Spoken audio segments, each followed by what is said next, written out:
বিশ্বনবী একদিন বললেন, ইহুদিরা যে চিঠি পাঠায় অর্থ তো বুঝি না, আরেক ইহুদি আইনা অর্থ করা লাগে। আবার ইহুদিদের কাছে কিছু লিখে পাঠাইতে চাইলে আমরা তো লিখতে পারি না, ইহুদিরে দিয়ে লেখা লাগে। ওরা যে পয়রা শোনায় লিখে দেয়, আমি ওদের বিশ্বাস করি না। আমার নিজের একজন লোক দরকার। বিশ্বনবী দেখলেন মদিনার এই আনসারি সাহাবী হাইলি ট্যালেন্টেড, জ্ঞানের প্রতি তার আকর্ষণ, মারাত্মক আকর্ষণ। বিশ্বনবীর একাডেমিক প্রজেক্টগুলো তিনি হ্যান্ডেল করতেন। যায়েদ বিন সাবিত ছিল বিশ্বনবীর ব্যক্তিগত সচিব এবং দোভাষী।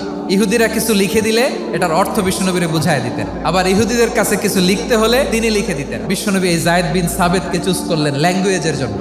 উনি বললেন, যায়েদ, তোমার সফট স্কিলকে ডেভেলপ করতে হবে, তুমি হিব্রু ল্যাঙ্গুয়েজ শিখে ফেলো। যায়েদ বিন সাবিত বলল, বিশ্বনবীর মোটিভেশন আর ইন্সপিরেশন পেয়ে আমি 15 দিনে ইহুদিদের এই হিব্রু ল্যাঙ্গুয়েজ শিখে ফেললাম। এরপর ইহুদিরা চিঠি লিখে পাঠালে আর কোনো ইহুদি ডাকা লাগতো না, আমি নবীর এটার অর্থ করে বুঝায় দিতাম। আবার ইহুদিদের কাছে চিঠি লেখা লাগলে আমি যায়েদ বিন সাবিত চিঠি লিখে দিতাম।